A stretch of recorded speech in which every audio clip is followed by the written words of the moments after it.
January 2004. It's well past midnight at a Nashville recording studio. Country superstar Tim McGraw gathers his band for one more take of a deeply personal song. In the control room, McGraw's uncle listens with tears in his eyes as Tim pours raw emotion into the microphone. The song, "Live Like You Were Dying," is an anthem of hope born from pain, destined to inspire millions. Fast forward to late 2006. Across America, speakers thump as Carrie Underwood's "Before He Cheats" blasts from car radios and barroom jukeboxes. With a Louisville Slugger in hand, at least in the music video, the young Oklahoma native, fresh off her American Idol victory, gives voice to betrayed lovers everywhere. Her fiery revenge anthem roars beyond country music, becoming a pop culture phenomenon. These two songs, one a heartfelt ballad, the other a fierce romp, defined country music's fifth generation in the 2000s, showcasing the genre's emotional range and broad reach in that decade.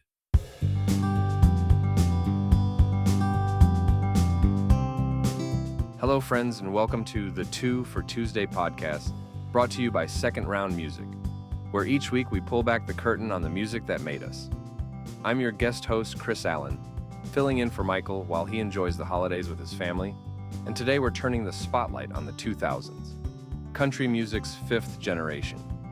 In this Part 2 episode, we'll dive into two of the decade's most impactful songs, Tim McGraw's inspirational ballad, "Live Like You Were Dying," and Carrie Underwood's explosive anthem, "Before He Cheats."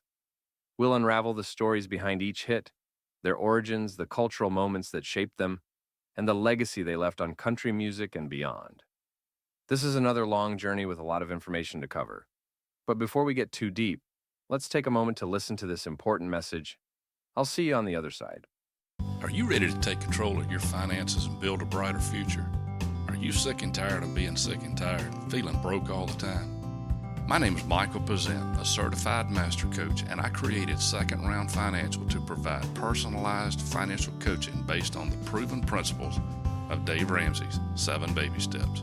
Our services include, but are not limited to, one-on-one financial coaching through Zoom conference or face-to-face, budgeting strategies, debt reduction plans, emergency fund creation, retirement planning, and investment guidance. Well, why choose us? Because we believe in empowering our clients with the knowledge and tools they need to achieve financial peace. With our guidance, you'll gain clarity over your financial situation, develop a realistic and achievable plan, and experience hope and confidence in your financial future. I have over 15 years' experience teaching and guiding families in the Ramsey Principles, along with a degree in finance and work experience in the banking and insurance industries. So let's get started today. Go to secondroundfinancial.com and click Book Now to schedule your free consultation today. To understand country music in the 2000s, we have to go back to the late 90s. The fifth generation boom triggered by Garth Brooks, Shania Twain, and so many others had launched country music to unprecedented popularity. By 1999, Shania's pop country anthems were global hits, and Garth was an arena superstar. Country music entered the year 2000 riding high. But the new millennium quickly brought tests of a different kind. In 2001, the world changed in an instant. After the September 11th attacks, country artists responded in the only way they knew, with music.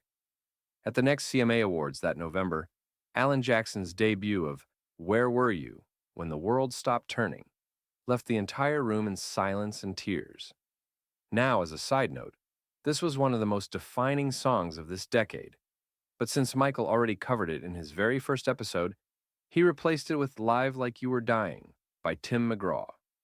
So you can get the backstory on that song in episode 1, and we'll move on. But the patriotic swell after 9/11 had another side. Some artists channeled anger and defiance into music, fueling controversy that would rock the genre. No one embodied this more than Toby Keith, an Oklahoma-born singer who'd enjoyed moderate 90s success, but found his moment in the post-9/11 mood. In the summer of 2002, Toby released "Courtesy of the Red, White, and Blue, the Angry American," a fist-pumping response to the attacks. He wrote it in 20 minutes, fueled by grief over his veteran father's recent death and fury at the terrorists.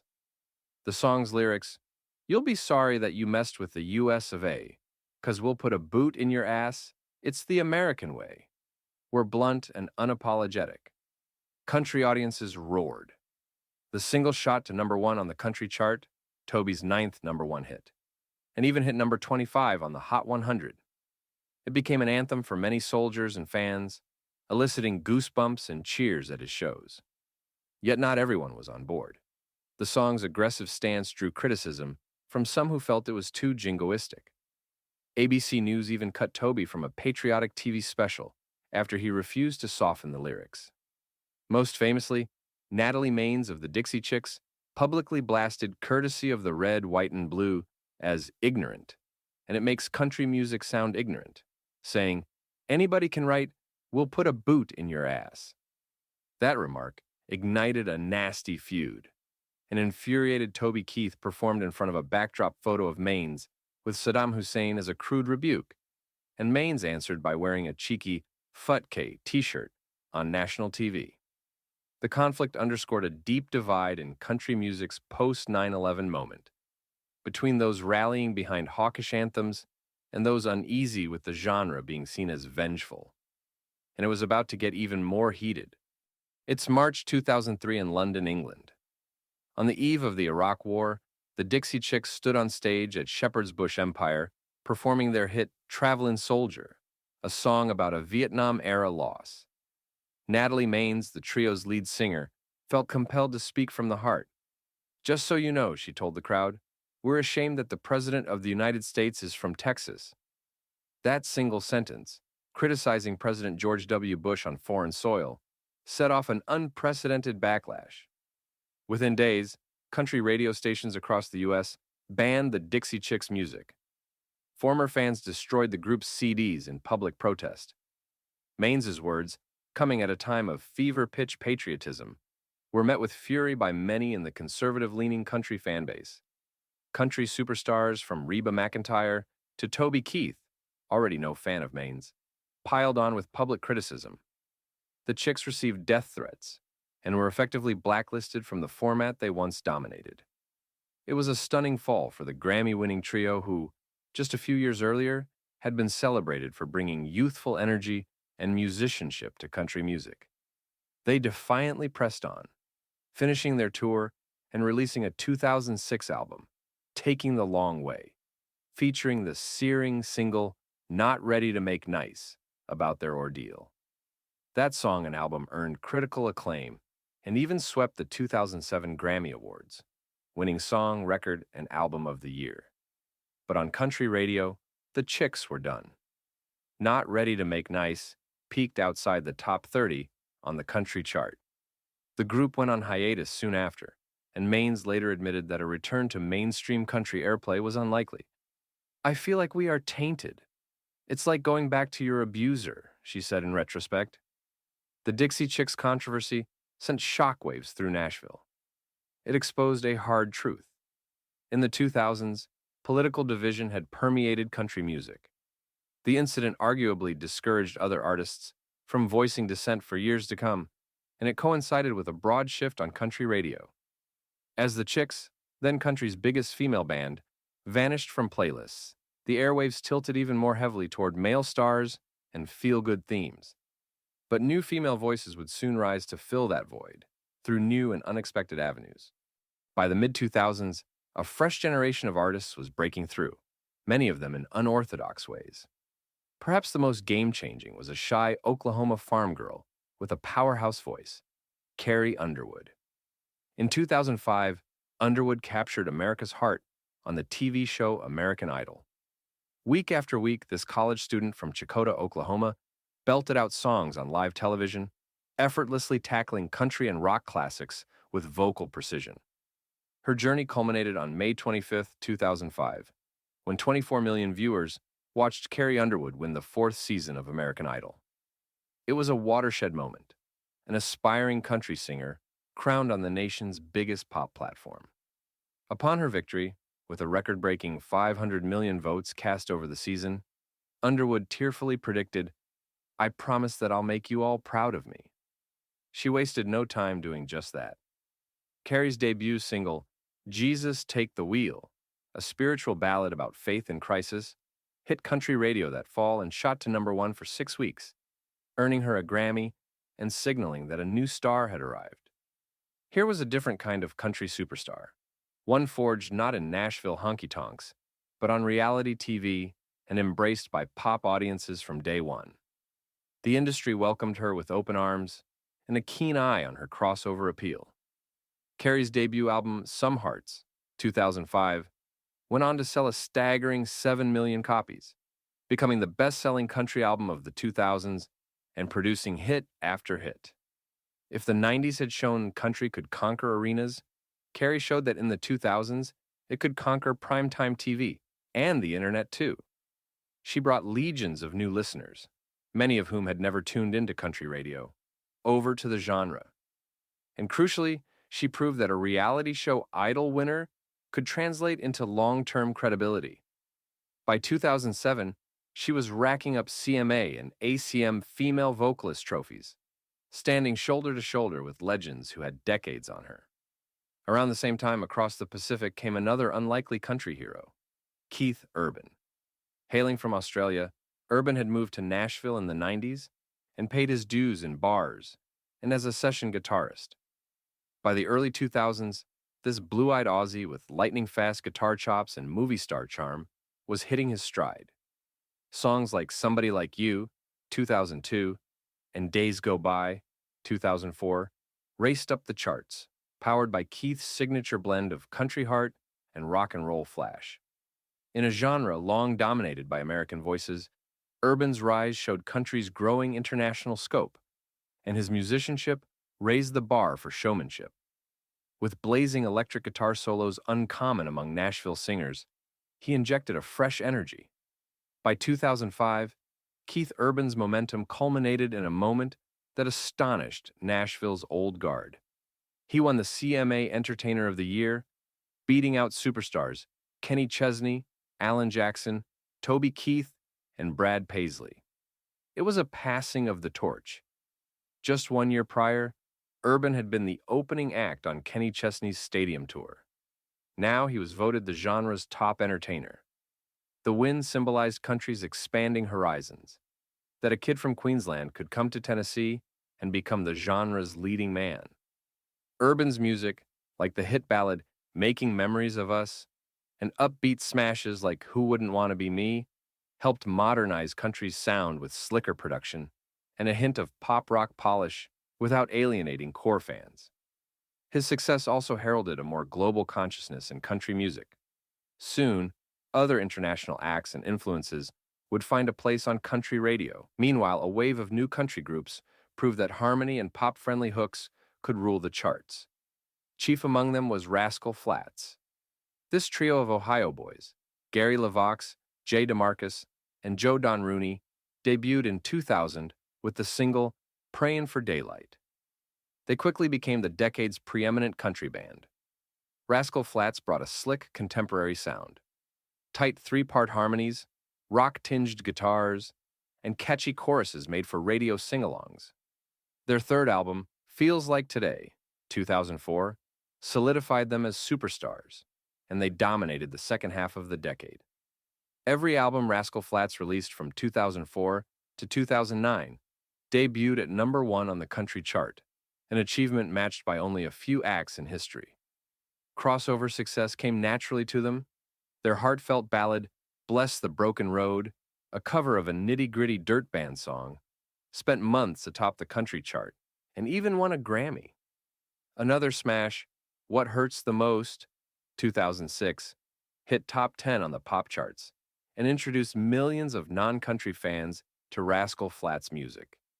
By 2010, they had sold over 20 million albums and 25 million digital downloads, making them the best-selling country group of the new millennium. They were also the most awarded group of the decade, collecting nearly 40 major awards from the CMA, ACM, AMA, and others.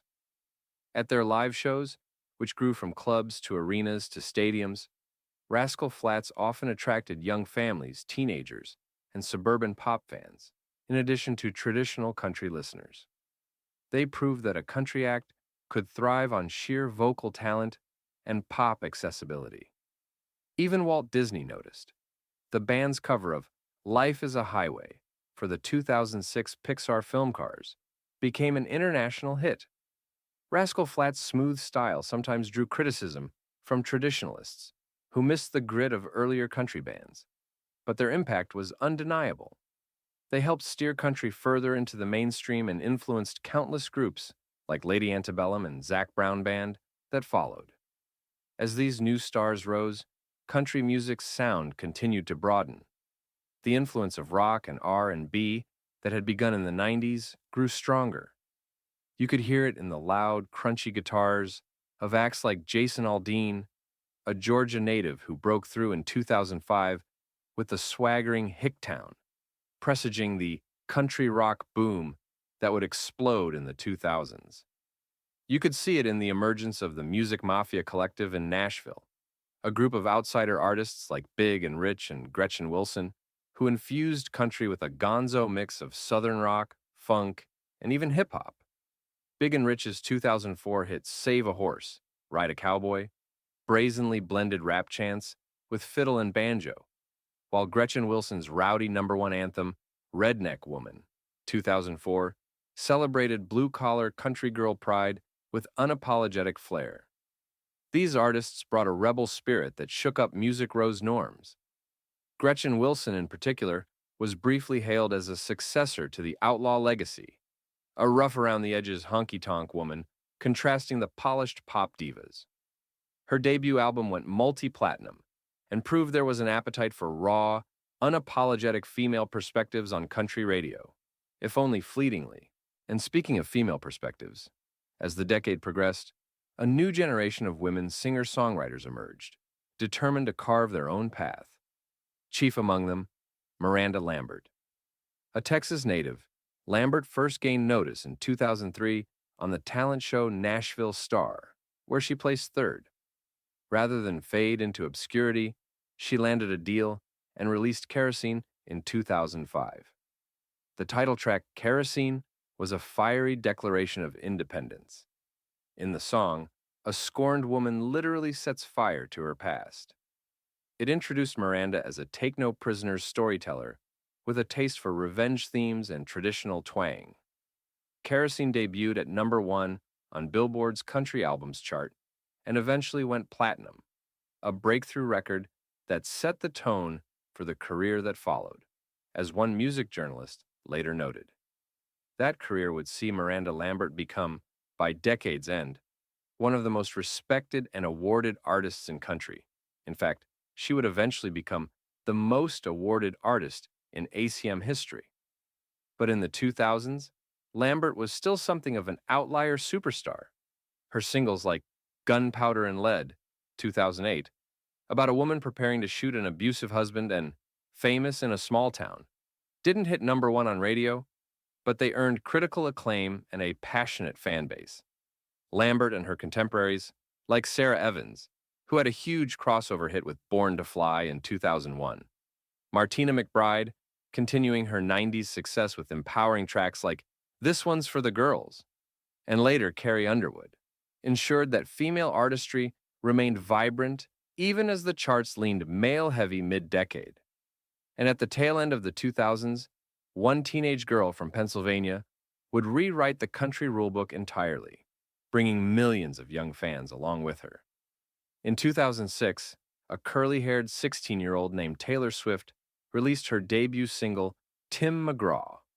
She wasn't discovered on TV or groomed by the Nashville machine in the usual way. Instead, Swift built a grassroots following via MySpace and relentless self-promotion to teen audiences.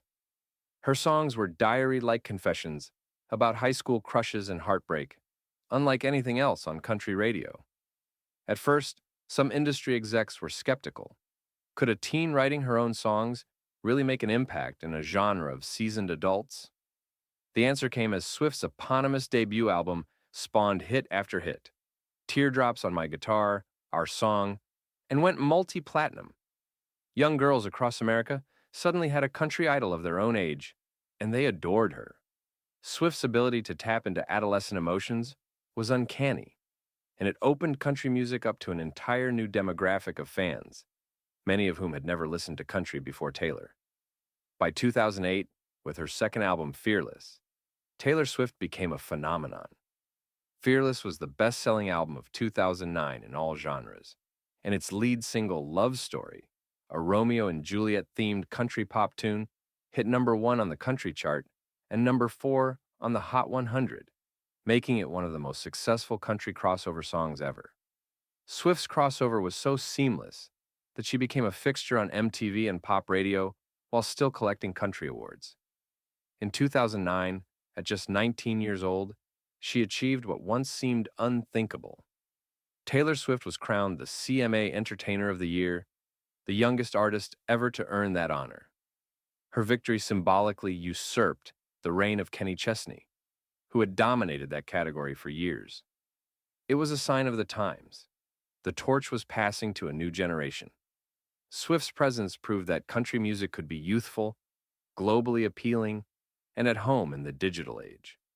She deftly used social media to connect with fans, wrote songs that referenced texting and pop culture, and carried herself like a relatable best friend to her audience.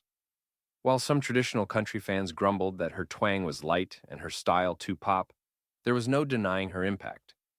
By the end of the decade, Swift had made country cool for teenagers worldwide and laid the groundwork for the genre's mainstream prominence in the 2000s. As important as the artists themselves were, the shifting industry forces in the 2000s.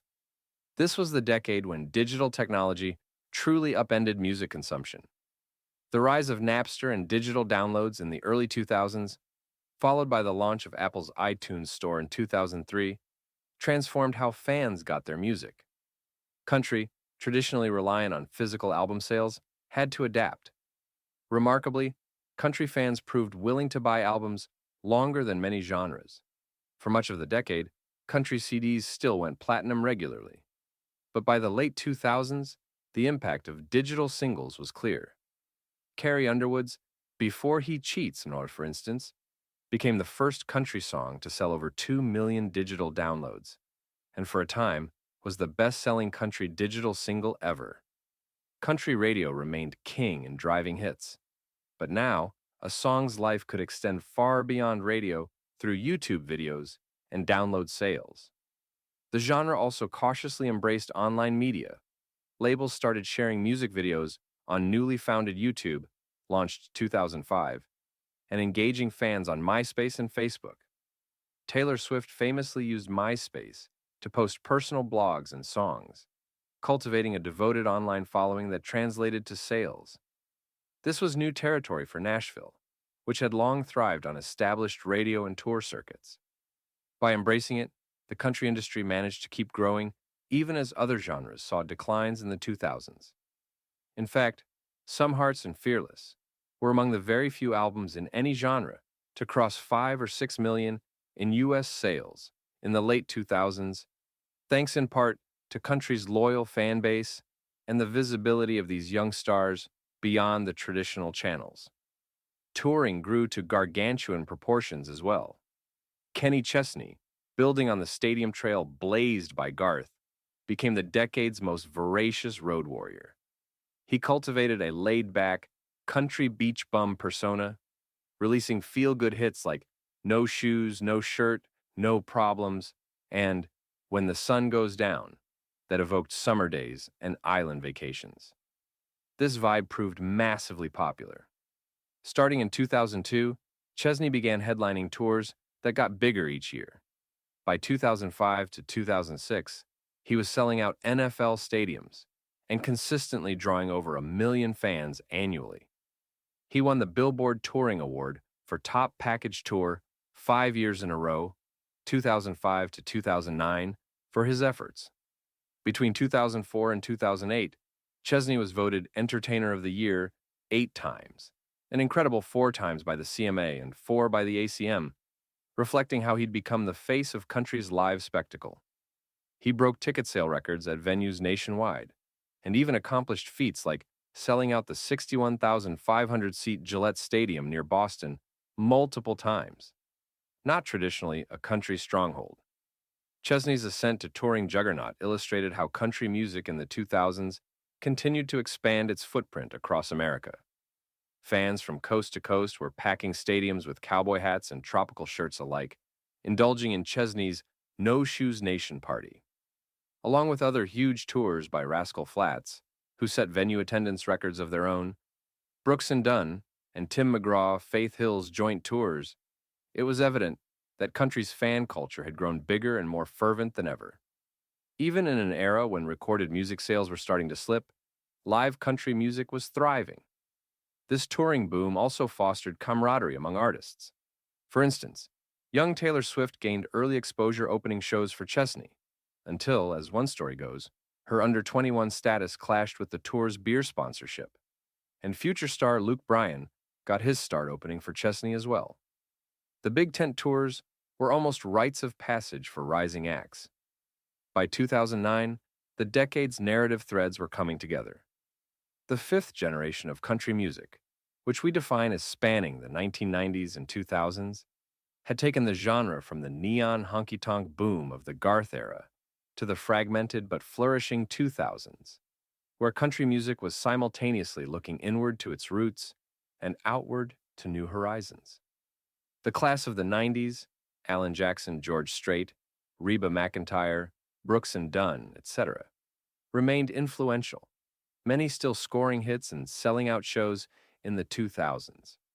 But now, they were joined, and often topped on the charts, by the class of the 2000s, Carrie, Keith, Kenny, Rascal Flatts, Miranda, and a teenager named Taylor.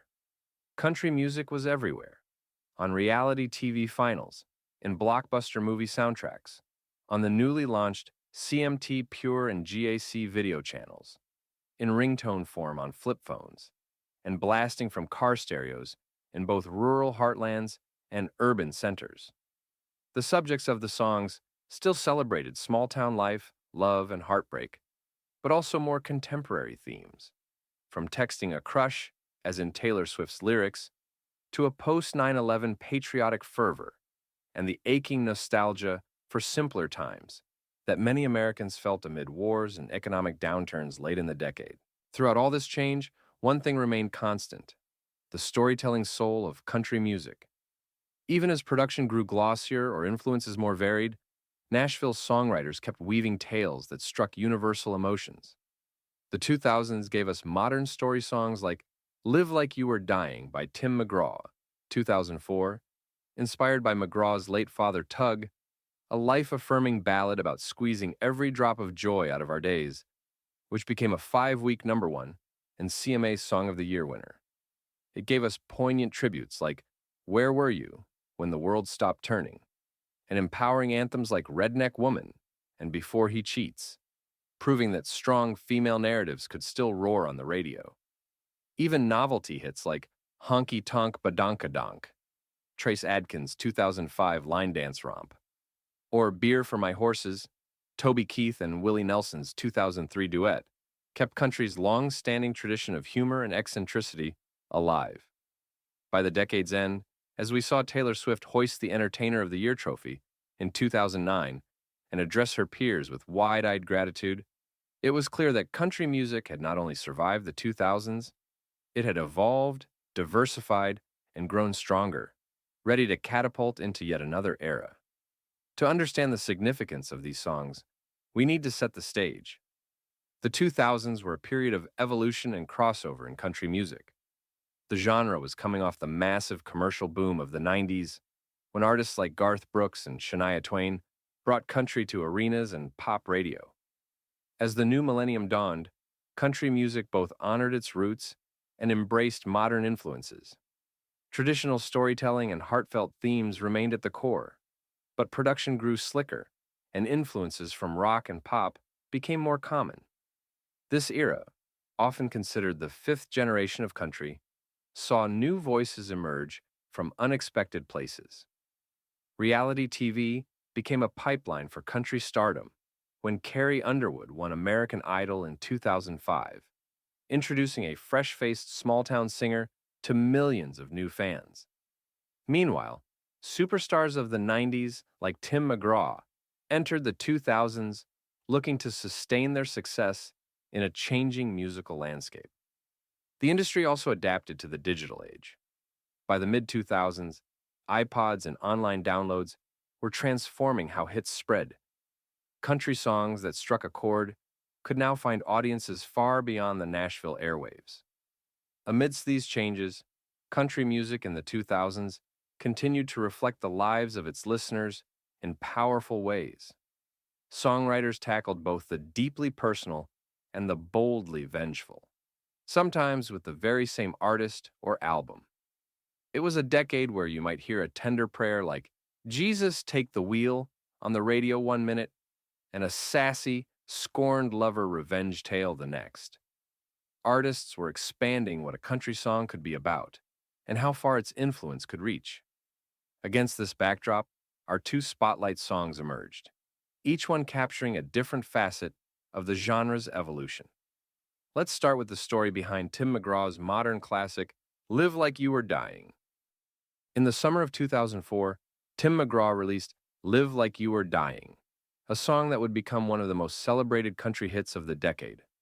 By this point, McGraw was already a household name in country music, a 90s hitmaker with a string of #1 songs and a crossover appeal, not to mention a high-profile marriage to Faith Hill.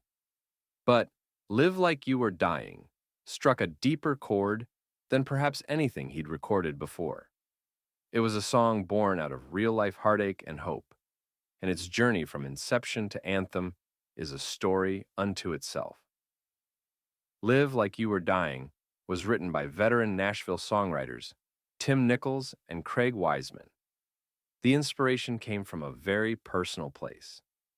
The two writers had a mutual friend who had gone through a cancer scare, a diagnosis that mercifully turned out to be a misdiagnosis.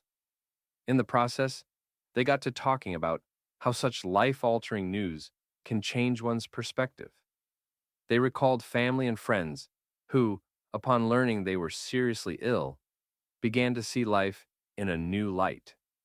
Nichols and Wiseman decided to channel that idea into a song that encourages people to live life to the fullest each day, as if they knew their time was short. The lyric they crafted tells of a man in his early 40s who gets a life-threatening diagnosis and proceeds to embrace life's experiences, from skydiving and mountain climbing to simple acts of love and forgiveness. The choruse's image of riding 2.7 seconds on a bull named Fu Manchu may have a playful flair, but the message is earnest.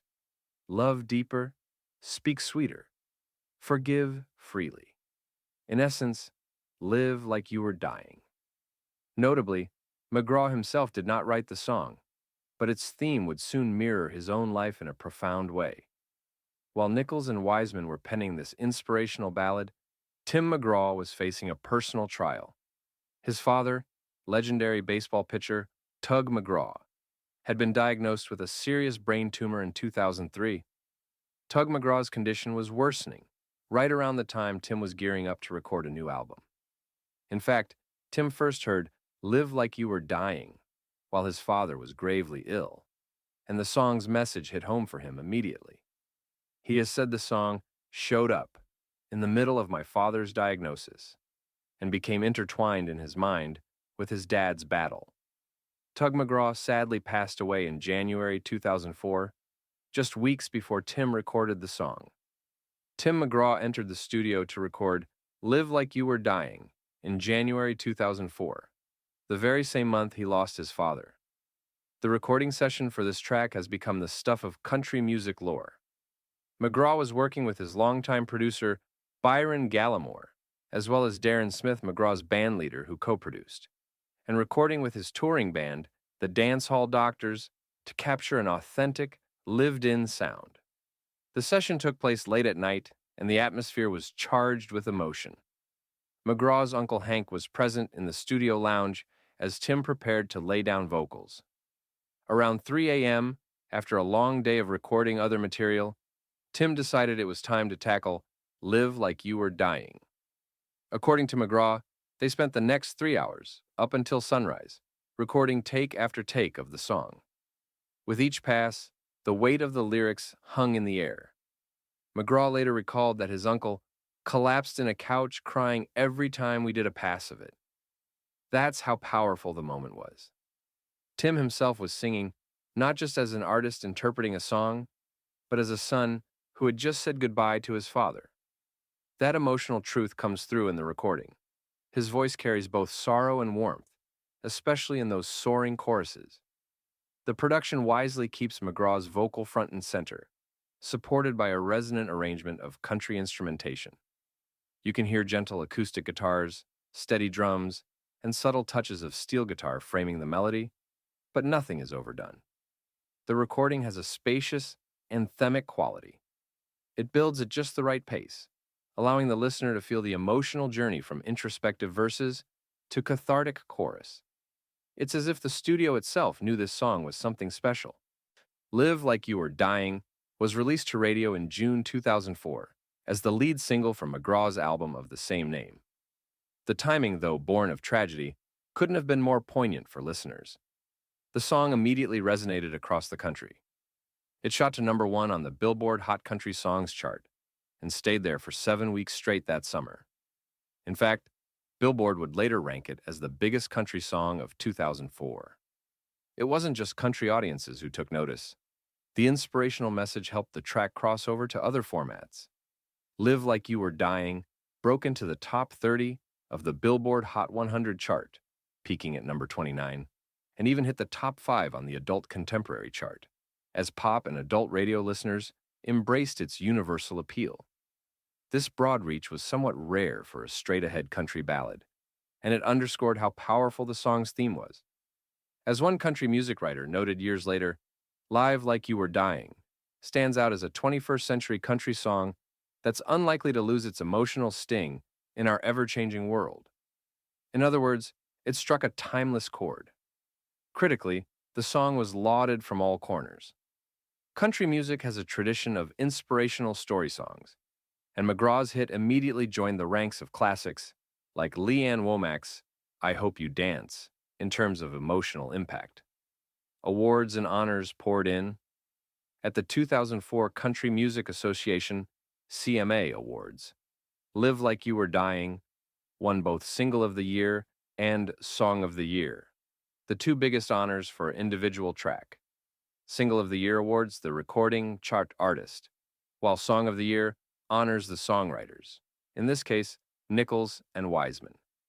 The song accomplished the same feat at the Academy of Country Music, ACM Awards that year, winning ACM Single and Song of the Year. Tim's vocal performance earned industry acclaim as well. At the 47th Annual Grammy Awards in early 2005, Live Like You Were Dying won the Grammy for Best Country Song, a Songwriters Award, and Best Male Country Vocal Performance for McGraw. In short, it swept every major accolade a country song could dream of. Songwriter Tim Nichols marveled, "I don't think either of us knew, when we heard the record, that it would win every award in country music that you can win." More importantly than awards, though, was how the song connected with people. Listeners began sharing their own stories of what Live Like You Were Dying meant to them. At McGraw's concerts, the song often elicited an emotional response. Concert goers holding up lighters or phones, sometimes with tears in their eyes as they thought of their own loved ones. Nichols later recounted that, without fail, somebody will come up and have some story they want to share about the song and what it meant to them. Many spoke of playing it at funerals of family members or using its lyrics as a reminder to seize the day in their own lives. The song even spawned a popular inspirational book. In 2006, Nichols and Wiseman expanded on the song's message by releasing a gift book titled Live Like You Were Dying, which became a New York Times bestseller. The phrase itself entered the popular lexicon, a shorthand for embracing life. In the years since its release, Live Like You Were Dying has solidified its place as one of country music's modern classics. For Tim McGraw, it became arguably his signature song of the 2000s, the kind of career-defining hit that artists rarely achieve more than once. It's a song he's likely performed hundreds of times on tour, often as a show closer or dedicated to someone's memory. The track's legacy is evident in how often it's cited among the era's top songs. It's been included on multiple Best of the 2000s lists and retrospectives. And even today, 2 decades later, its lyrics continue to inspire. The co-writers went on to other successes. For instance, Craig Wiseman also penned Brooks and Dunn's faith-filled hit Believe around the same time. But Live Like You Were Dying remains the first line of their professional bios. Any telling of 21st century country music history would be incomplete without this song. As a testament to its resonance, one music journalist noted that a bio of either Nichols or Wiseman should mention Live Like You Were Dying in its first paragraph. It's that vital among this century's best singles. The song's impact extended beyond charts and trophies. It offered comfort, hope, and a gentle challenge to millions. What would you do if you knew your days were numbered? It encouraged listeners to not wait for a tragedy to appreciate the beauty of life. For country music in the 2000s, McGraw's hit was a reminder that amid all the slick production and crossover moves, a classic-feeling story with a powerful message could still cut through and move the whole world. It exemplified the genre's core strengths: authenticity, storytelling, and emotional truth, while benefiting from modern distribution and a superstar voice. Live Like You Were Dying showed that country music could evolve with the times and yet still deliver the kind of timeless inspiration that has always been at its heart. If Tim McGraw's soaring ballad represented the heart of 2000s country, our next song represents the attitude. As the decade rolled on, a new generation of artists brought fresh energy to the genre. No one epitomized this more than Carrie Underwood, who burst onto the scene mid-decade. While McGraw's song had us reflecting on life's priorities, Underwood's breakout hit had us cheering for Sweet Revenge. Let's turn to the electrifying success of Before He Cheats. By the mid-2000s, country music had a new rising superstar in Carrie Underwood. The Oklahoma-born singer captured America's hearts in 2005 by winning the 4th season of American Idol, and she wasted no time translating that victory into a record-breaking music career. Her 2005 debut album, Some Hearts, was a phenomenon. It became the best-selling country album of both 2006 and 2007, and it showcased Underwood's remarkable range as an artist. On that album, Carrie could go from tender, heartfelt ballads, like her first single, Jesus Take the Wheel, to raging, scorned woman anthems about digging her keys into the side of his pretty little souped-up four-wheel drive. That line, of course, comes from Before He Cheats, the song that would catapult Underwood from reality, show newbie to bona fide country icon. Interestingly, Before He Cheats did not originate with Carrie Underwood in mind. The song was written by Chris Tompkins and Josh Keir, 2 Nashville songwriters, in 2005. In its earliest life, the song was actually intended for another artist, the then up-and-coming country firebrand Gretchen Wilson. Wilson had exploded onto the scene in 2004 with her honky-tonk female anthem, Redneck Woman, and the writers initially imagined Before He Cheats as a tune that would fit Gretchen's sassy, no-nonsense persona. The lyrics certainly pull no punches. A woman discovers her man might be cheating, so she marches out and literally vandalizes his pride and joy, his tricked-out pickup truck, to teach him a lesson. Every verse escalates the destruction. She keys his shiny four-wheel drive, carves her name into the leather seats, smashes in the headlights with a Louisville Slugger baseball bat, and then, for good measure, slashes all 4 tires. It's a vivid revenge fantasy, delivered with a wink of empowerment. The chorus hook, maybe next time he'll think before he cheats, drives home that she hopes to scare him straight. In a clever twist, the song's title and chorus imply that the narrator is preemptively punishing the guy before he actually cheats again. She suspects he's already been unfaithful, perhaps with a bleach blonde tramp shooting pool with him, as the song colorfully describes, and she's not waiting around to be wronged again.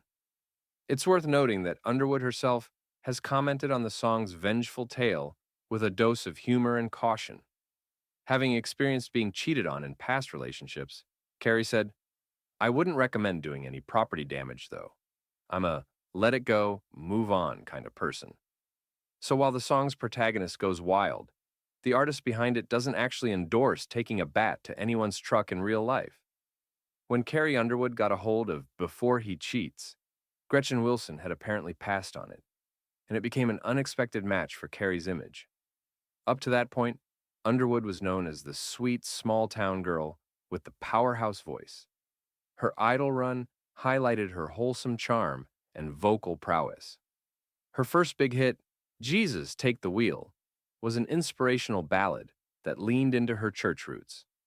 So, Before He Cheats presented a whole new side of Carrie, one that was gritty, aggressive, and full of attitude.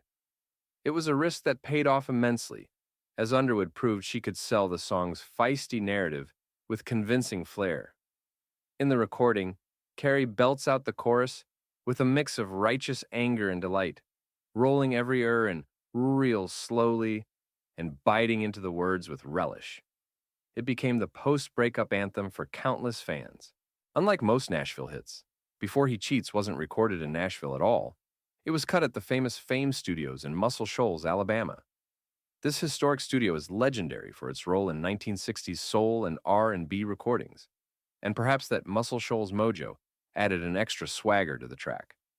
The song was produced by Mark Bright, who oversaw much of Underwood's debut album. Bright and the session musicians crafted a sound that was both country and rock, perfectly matching the song's attitude. The track opens with a now iconic intro, a sinister, thumping drum beat, and a slinky riff that sounds like a distorted guitar. Some might even mistake it for a revving engine or a wicked bass line. In fact, the guitar work on the song is stellar, courtesy of top session players like Tom Bukovac on electric guitar, with gritty power chords and bluesy licks that fuel the anger of the song. There's also a hint of a banjo buried in the mix, playing a catchy figure that complements the guitar riff, which subtly keeps the song tied to its country roots, even as the overall vibe leans rock. The rhythm swings with a shuffle beat in cut time, giving it a saucy, head-nodding groove. Underwood's vocal performance is a tour de force. She starts controlled and almost seething in the first verse, describing the scene in the bar, and by the chorus she's unleashing full-throttle vocal power. The production doesn't overdo it. There aren't any fiddles or steel guitars here, but the tune still reads country, thanks to the storytelling and a slight twang in Carrie's delivery. Mark Bright's production essentially brought southern rock vibes into a country pop song, making it totally radio-friendly for both country and pop stations. One fun piece of trivia from the recording process: the famous sound of glass shattering in the song's bridge during the line, "I took a Louisville Slugger to both headlights," was not just a sound effect added later. The producers actually broke real glass in the studio to capture that authentic crash. Little production touches like that helped make the record feel vivid and cinematic, as if you can see the taillights exploding when you listen. Arista Nashville released Before He Cheats as a single in August 2006. It was the third wide-release single off the Some Hearts album. Initially, interestingly enough, the song wasn't pushed to pop radio. It climbed the country charts throughout the fall of 2006, reaching #1 on Billboard's Hot Country Songs by November and staying atop for 5 consecutive weeks. This made it Underwood's third straight country #1 hit. But what happened next truly underlined the song's crossover appeal. Fans outside the country format started latching onto it. By early 2007, months after its country chart run, Before He Cheats organically crossed over to mainstream top 40 and adult contemporary stations. It entered the Billboard Hot 100, the all-genre chart, and just kept climbing. Remarkably, the single didn't peak at #8 on the Hot 100 until June 2007, almost a full year after its release. Its run on the Hot 100 lasted an astounding 64 consecutive weeks, making it one of the longest charting hits in Billboard history at the time. In fact, it was the third longest running hit of the entire 2000 decade on the Hot 100, a testament to its slow burn popularity. As Billboard later noted, Before He Cheats was ranked the number 6 song on the Hot 100 year-end chart for 2007, cutting across all genres. The single's sales were equally impressive, especially in the new digital era. Before He Cheats became the first country song ever to sell over 2 million digital downloads. By the end of 2007, it had gone double platinum, and as years passed, its tally kept growing. As of January 2020, the song had sold over 4.5 million downloads in the US. It's been certified 11 times platinum by the RIAA, making it Underwood's highest-selling single to date. For a while, it was the best-selling country song of all time in the digital era. Even its ringtone sold over 1 million units. Remember ringtones? Before He Cheats was everywhere. Critics and fans alike showered Before He Cheats with praise for its clever songwriting and Carrie's knockout performance. At the 50th Annual Grammy Awards in early 2008, the song earned several nominations. Carrie Underwood took home the Grammy for Best Female Country Vocal Performance for her fiery delivery, and songwriters Josh Keir and Chris Tompkins won Best Country Song for writing one of the genre's catchiest revenge tales. The song was even nominated for the overall Song of the Year Grammy, a huge honor for a country single, indicating how strongly it was regarded across the music industry. At the CMA Awards in late 2007, Before He Cheats won Single of the Year, further cementing its status as the crossover hit of that period. It seemed that just as McGraw's song dominated 2004's awards, Underwood's dominated 2007 to 2008's. Beyond formal awards, Before He Cheats became a cultural touchstone. It ranked number 25 on CMT's 40 Greatest Songs of the Decade list, with Carrie's debut hit, Jesus Take the Wheel, ranking even higher at number 4. Decades-end retrospectives consistently include it among the songs that define the 2000s. In 2024, Rolling Stone went so far as to rank Before He Cheats number 67 on its list of the 200 greatest country songs of all time, a nod to its enduring popularity and influence. Think about that. Among all country songs ever, a relatively recent 2006 revenge pop song holds a spot in the top 100, rubbing shoulders with classics from Johnny Cash, Dolly Parton, and Hank Williams. That speaks volumes about how impactful it was. Part of the song's massive reach can be attributed to its memorable music video, which received heavy rotation on both country and mainstream music channels. In the video, directed by Roman White, Carrie Underwood embodies the song's narrator, striding confidently through dark alleys and a parking lot as she takes a baseball bat to a real truck. The visuals of Carrie swinging for the headlights and taillights, glass shattering in slow motion, became instantly iconic. The video won CMT Music Awards Video of the Year, Female, and was named Video of the Year by CMT's Top 20 Countdown in 2006. It also topped Great American Country's video chart for multiple weeks. The image of the wholesome all-American girl next door, gleefully exacting revenge, struck a chord, especially with female fans. It was empowering in a tongue-in-cheek way. A lot of listeners who might never actually commit vandalism lived vicariously through the song. Karaoke nights across the nation suddenly had a new favorite belter for ladies ready to channel some sass. The song's phrases and imagery entered pop culture. You'd hear people joke about keying the car or carrying Underwood, someone's vehicle, as shorthand for payback. It even found its way into other media. Notably, the hit movie Pitch Perfect 2 featured Before He Cheats in a riff-off sing-along scene, demonstrating that nearly a decade later, everyone still knew every word. For an artist's third single off a debut album, that kind of lasting recognition is extraordinary. Before He Cheats was pivotal for Carrie Underwood's career. It proved she was not a one-note artist confined to either pure country or pop. She could straddle both and bring new fans into the fold.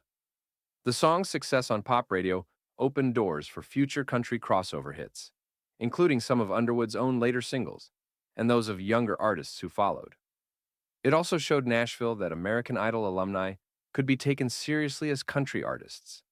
After Carrie's triumph, labels grew more open to talent from TV competitions. Carrie herself became a consistent force in country music, racking up countless #1 hits and awards in the years to come. But Before He Cheats remains perhaps her most iconic song. It's the song that took her from country's newest sweetheart to an omnipresent name in music. As one retrospective article noted, Some Hearts, her debut album, truly cemented Underwood's status as a crossover artist, thanks to singles like Jesus, Take the Wheel, and Before He Cheats. Those songs showed the two sides of her artistry, and fans embraced both. Underwood even won the Grammy for Best New Artist in 2007 across all genres, something extremely rare for country acts. And it's hard to imagine that happening without the broad impact of Before He Cheats driving her popularity. In the broader context of the 2000s, Before He Cheats epitomized the trend of country pop crossover done right. It wasn't a calculated pop remix nor a compromise in style. It was unapologetically country in its storytelling and attitude, yet it resonated far beyond the traditional country audience. The song also added to the lineage of strong female voices in country music asserting themselves. From legends like Loretta Lynn, Fist City, and Dolly Parton, Jolene in earlier generations, to newcomers like Underwood and Miranda Lambert in the 2000s, the message was clear: women in country music can sing about heartbreak and vengeance with equal conviction, and listeners will flock to it. Before He Cheats continues to be a staple of country playlists and a benchmark for crossover success. Years later, when asked about it, Carrie Underwood acknowledged that the song took on a life of its own. It's not uncommon to see her perform it at award shows or on tour and get perhaps the loudest crowd reaction of the night. After all, who can resist shouting along to that cathartic chorus? In the end, the song's legacy is one of bold empowerment. It allowed country music to let its hair down and show a rowdier, righteous side in the new millennium. Hey guys, thank you for listening today, and I hope you're enjoying this podcast. If you are, please subscribe or follow the podcast, click the like button, share it with other music lovers, and please consider giving it a 5-star rating so we can reach a bigger audience. Now back to the show. So there you have it, 2 defining songs from the 2000s that encapsulate the heart and soul of country music's 5th generation. On one hand, Tim McGraw's Live Like You Were Dying proved how a simple, sincere story could touch the world, reminding us all to cherish every moment and live with gratitude. On the other, Carrie Underwood's Before He Cheats showed a feisty, fearless side of country, bringing swagger and attitude to the mainstream and empowering a new wave of fans. These songs dominated the charts, swept up awards, and most importantly, struck a deep chord with listeners. One gave comfort in facing life's fragility, the other gave catharsis in the face of betrayal. Together, they demonstrate the remarkable emotional range of country music. From poignant ballad to punchy anthem, the 2000s had it all, and artists like McGraw and Underwood led the charge in bringing the genre to new heights. In the end, the legacy of this era is one of balance between tradition and innovation. Tim McGraw's hit carried forward the classic values of country storytelling and genuine emotion, while Carrie Underwood's Smash introduced modern production and crossover appeal without losing the genre's signature storytelling bite. Both songs continue to resonate years later, whether it's through a tearful reminiscence or a triumphant sing-along, testifying to the enduring power of country music in the soundtrack of our lives. Thanks for joining me today on the 2 for Tuesday podcast, brought to you by Second Round Music, and your guest host, Chris Allen, sitting in for the vacationing Michael Pezent, where we take a deep dive into the artists, the stories, and the songs that shape the soundtrack of our lives. And remember, we love and we need you. We'll see you next time, and God bless you.